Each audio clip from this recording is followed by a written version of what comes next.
More trouble for Tinubu. Huh. Legal battles begin as tribunal hears petition from Monday. Huh. Meanwhile, the judiciary has cried out that they are seeing some tendencies of blackmail. Good day, my country people, and welcome back to our YouTube channel, Everyday People's Voice. Please like, share, and follow this channel so that God will continue to bless you. My country people, this video una wan watch so una go hear all the loopholes, all the stories wey don come out, wey we don hear say go happen as the court wan sit so. You dey see am so? All the petition, the ones wey be true and the ones wey not be true, all of them go play out that day. But meanwhile, court don cry out say blackmails dey come up.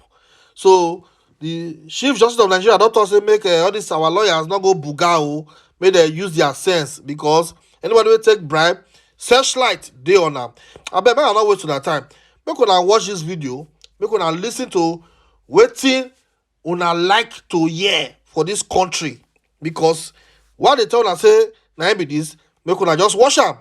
Proceedings of the Presidential Election Tribunal is weeks, perhaps just days away. How will the media cover it? Should the proceedings be live or not?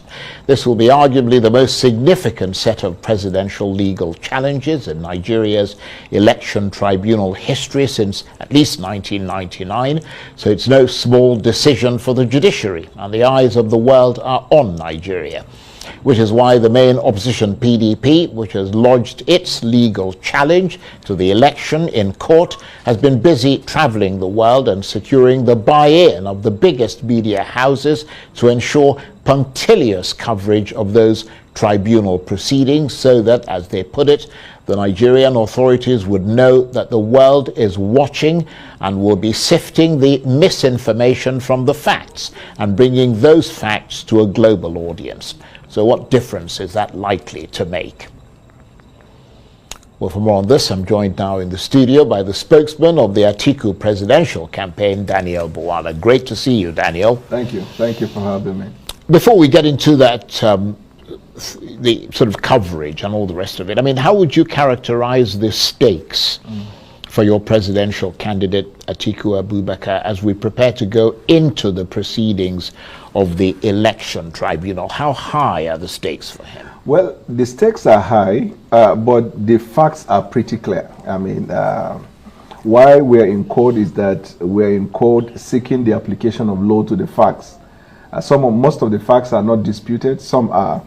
And whichever way the court will have to look at those facts as argued by lawyers and then apply the laws to it. So, for example, the facts that are not in dispute are, one, Tinubu did not get 25% in the FCT. So it will be interesting to see how the court apply the law to the facts. Other facts that are clear is that, of course, can be disputed, is that the IREF, the INEC did not upload the presidential result real time on that day in the IREF. Another fact is that INEC, long before now, had told the world, I mean, the video and the clips everywhere, that this time around they were going to apply the electronic transmission of results. And then midway in the sports, they decided to change the rules. So we see how the court applied that.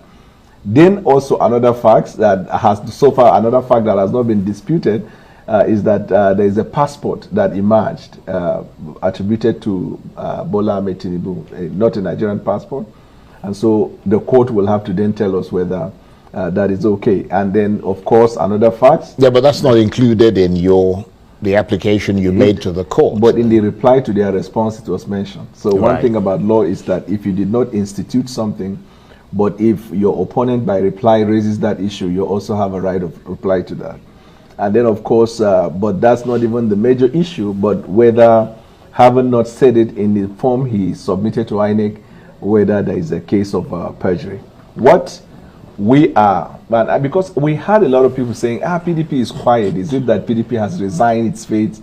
No, it's because PDP is strategic, and PDP knows very well at this time it is not just about rocking the boat. It's about adjudication. So what is our concern about the adjudication? is a known fact that in Africa, anytime a case is taken to court, the governing party and the government in power will always want to do everything that they can to either intimidate the judges, to induce the judges, to manipulate the process, or to confuse the people. So at that stage, what do you do? The options are two. One is to become problematic in the country, like creating chaos everywhere, which to us is not the path to entrenching democracy. The other one is to gather a global consensus, because that's the whole idea of a United Nations, is that nations of the world subscribe to an agreement that is codified in charter, in convention, in treaties, in agreement, that the common thing that binds us together, one is the rule of law, adherence to due process of law, non-interference in the institutions of the state. And to be able to do that, you will need the world to look at Nigeria and see whether or not we are obeying the rules. Now, here is our problem, which is why we began to engage international media. We have seen over the last few months how the government of the day is using an institution of the state called Nigerian Broadcasting Corporation to intimidate commission. To intimidate media houses. Sometimes I wonder whether the Broadcasting Commission has legal department, or even the media houses have legal department to know their rights.